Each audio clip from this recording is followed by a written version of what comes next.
ইলেকশ্যনটো ব্যক্তিগতভাৱে যদি ক'ব লাগে যে নহয় কোনে আটাইতকৈ ভাল কাম কৰিলে বা ভাল ৰিজাল্ট কৰিলে, তেতিয়া আটাইতকৈ এই ইলেকশ্যনৰ যদি নায়ক কোন বুলি সোধে অসমত, ৰকিবুল হুছেইনক ক'ব লাগিব 10 লাখ ভোটত জিকিছে।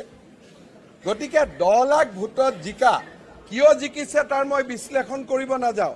আমি যোৰহাটত হাৰিছোঁ, নগাঁৱত হাৰিছোঁ, ধুবুৰীত হাৰিছোঁ, 3টা সিটত হাৰিছোঁ, 11টা সিটত জিকিছোঁ। তৰুণ গগৈও কেতিয়াও 11টা সিটত জিকি পোৱা নাই। 93খন এছেম্বলিত আমি জিকিছোঁ। আজি যদি ইলেকশ্যন হ'লহেঁতেন আমি 93খন আসন পাই জিকিলোহেঁতেন।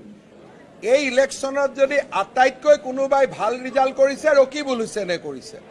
ভাৰতৰ ভিতৰতে হায়েষ্ট মাৰ্জিন লৈ যদি কাৰোবাক আজি আমি হিৰো বনাব লাগে, যে কাৰোবাক যদি এই ইলেকশ্যনটো ব্যক্তিগতভাৱে যদি ক'ব লাগে যে নহয় কোনে আটাইতকৈ ভাল কাম কৰিলে বা ভাল ৰিজাল্ট কৰিলে, তেতিয়া আটাইতকৈ এই ইলেকশ্যনৰ যদি নায়ক কোন বুলি সোধে অসমত, ৰকিবুল হুছেইনক ক'ব লাগিব 10 লাখ ভোটত জিকিছে।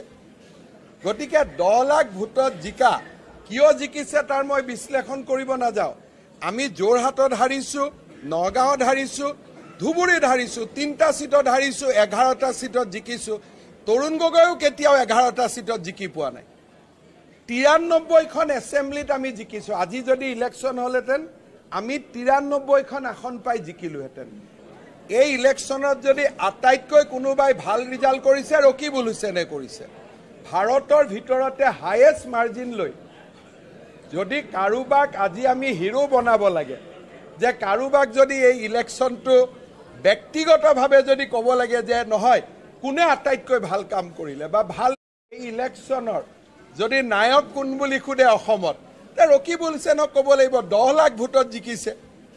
গতিকে 10 লাখ ভোটত জিকা কিয় জিকিছে তাৰ মই বিশ্লেষণ কৰিব নাযাওঁ। আমি যোৰহাটত হাৰিছোঁ, নগাঁৱত হাৰিছোঁ,